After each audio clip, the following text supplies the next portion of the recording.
In order to stay alive, the body has to breathe air. We breathe in oxygen and we breathe out carbon dioxide.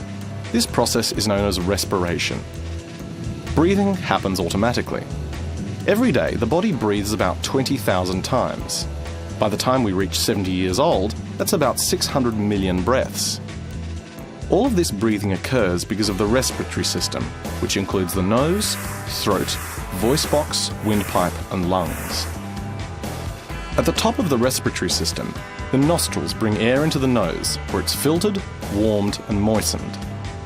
Tiny hairs called cilia protect the nasal passageways and other parts of the respiratory tract and filter out dust and other particles that enter the nose through the breathed air.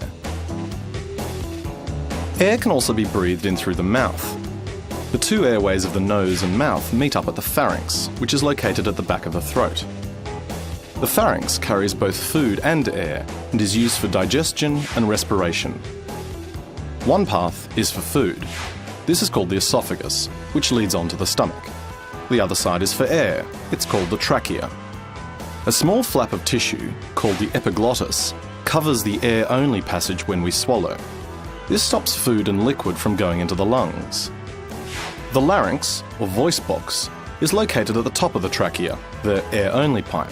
This is where our vocal cords are. The trachea, or windpipe, which is a 2 to 3 centimetre tube, then extends downwards from the bottom of the larynx for about 12 centimetres. The walls of the windpipe are made strong by stiff rings of cartilage that keep it open. The trachea is also lined with tiny hairs. They sweep foreign particles and fluids out of the airway, keeping them from entering the lungs. The windpipe divides into two branches, and each one of these enters one of the two lungs of the body. Each branch resembles the limbs of a tree dividing into smaller, finer branches called bronchioles. The bronchioles end in tiny air sacs called alveoli, which look a bit like grapes. These structures enable fresh air to get to the air sacs, which are surrounded by tiny blood vessels or capillaries. The oxygen passes through these air sacs and travels through the capillary walls into the bloodstream. At the same time, carbon dioxide transfers from the bloodstream into the air sacs, where it gets breathed out of the body.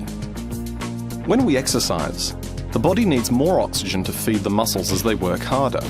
The body responds by breathing more quickly and deeply. As the cells of the muscles use up more oxygen, the lungs have to work harder to keep up the supply. The respiratory system then speeds up to supply the body with much needed oxygen, and also to get rid of the carbon dioxide waste in the system.